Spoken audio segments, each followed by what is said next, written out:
सावधान करने वाली एक खबर का हम विश्लेषण करेंगे। कहते हैं कि तकनीक हमारी जिंदगी को बेहतर बनाने का एक जरिया है, लेकिन जब इसी तकनीक का गलत इस्तेमाल होता है, जो समाज पर जो खतरा पैदा होता है, जैसा कि एक मामला नोएडा में भी दिखा।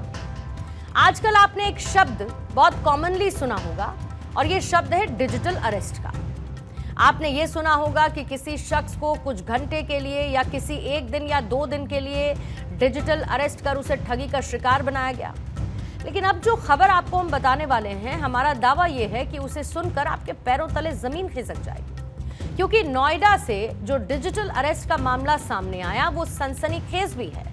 और उसमें 1-2 नहीं बल्कि साइबर ठगों ने 36 दिन तक एक रिटायर्ड एयरफोर्स अधिकारी और उनके परिवार को डिजिटल अरेस्ट में रखा, जिनके साथ 3.21 करोड़ की ठगी भी की गई है। ये खबर हम आपको इसीलिए भी बता रहे हैं ताकि आप सतर्क रहें, ताकि आप इस तरीके की किसी ठगी का शिकार ना हो। और ऐसे में इस खबर को आपको भी ध्यान से जरूर सुनना चाहिए, क्योंकि नोएडा में डिजिटल अरेस्ट का यह मामला न सिर्फ हैरान करने वाला है बल्कि डराने वाला भी है। अब आपको ठगों की तरफ से अपनाई गई वो एमओ यानी मॉडस ऑपरेंडी बताते हैं, जिसके जरिए ये साइबर ठग जहां 1-2 नहीं बल्कि एक परिवार को महीने से भी ज्यादा वक्त तक डिजिटल बंधक बनाए रखे हुए थे। दरअसल जिस रिटायर्ड एयरफोर्स अधिकारी को डिजिटल अरेस्ट का शिकार बनाया गया, उन्हें 18 जुलाई को एक कॉल आया। कॉल करने वाले शख्स ने खुद को ट्राई का अधिकारी बताया और इन ठगों की तरफ से बताया गया कि रिटायर्ड एयरफोर्स ऑफिसर के आधार कार्ड और सिम का गलत इस्तेमाल हुआ है। इन लोगों ने दावा किया कि उनके आधार कार्ड से लिए गए सिम कार्ड का इस्तेमाल अवैध गतिविधि जैसे कि अश्लील मैसेजेस और विज्ञापन भेजने में किया गया।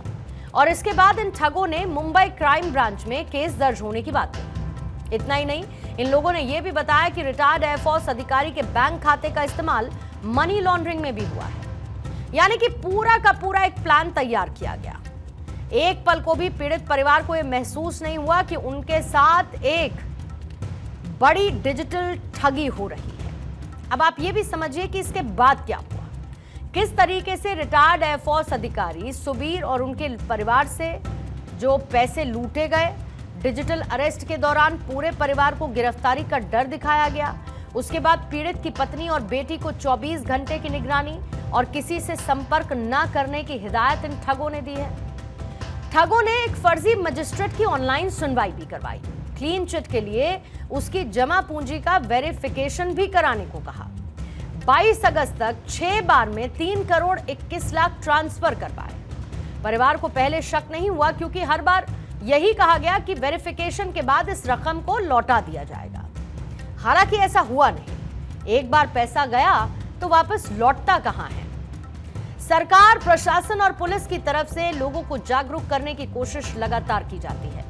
हमारी भी कोशिश यही है कि इस खबर के जरिए हम आपको जागरूक कर सकें। लेकिन डिजिटल अरेस्ट के बढ़ते हुए मामले बताते हैं कि अभी भी इसमें ठोस कार्रवाई होना बाकी है, क्योंकि डिजिटल अरेस्ट के जो नंबर्स सामने हैं वो इस बात को प्रूव करते हैं कि बीते 10 सालों में जहां डिजिटल अरेस्ट के 65,000 मामले सामने आ चुके हैं, इसमें लगभग 4.69 लाख करोड़ रुपए की ठगी हुई।